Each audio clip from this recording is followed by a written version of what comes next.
Okay, here's a quick little in-water review of the Caroute W400 48 volt 180 pound motor. You can see I'm sitting at 52.1 volts.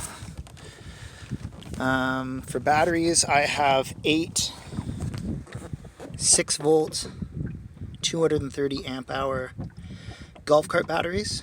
Those are flooded lead acids. My boat is a Glastron CVX16 from the late 80s. I have a GPS speedometer and amp meter on my dash. So we can start the motor up.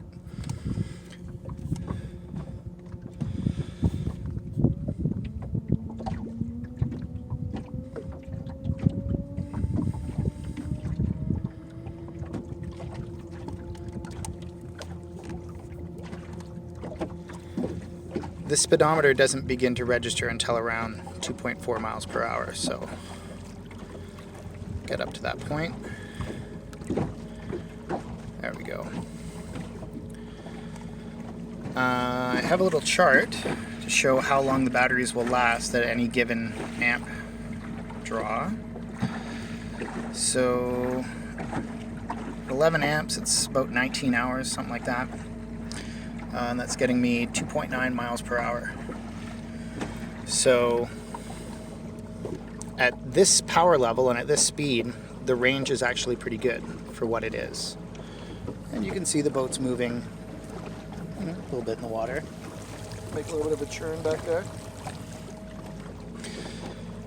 Everything past this point, though, is going to get less and less efficient, obviously. This boat is not the ideal boat for an electric motor.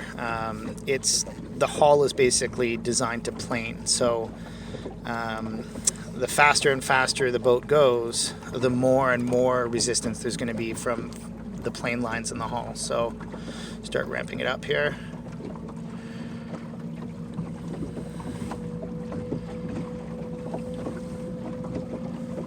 So 20 amps, we're up to 3.5 miles per hour. Give us 9 hours of runtime, which is pretty good.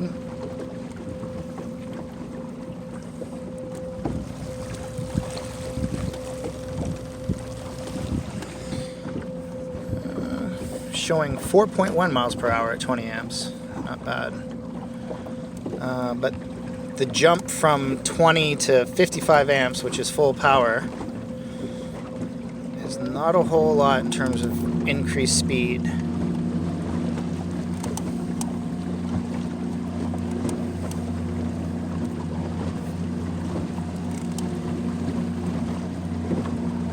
.7, 4.8. Highest I've seen is 5.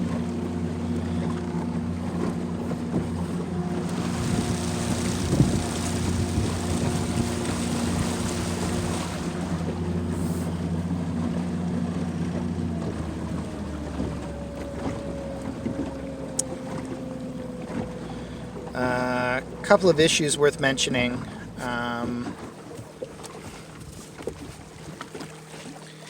Because of the angle of my transom, I am not in the number 1 position, I'm in the number 2 position in terms of where I lock the motor in.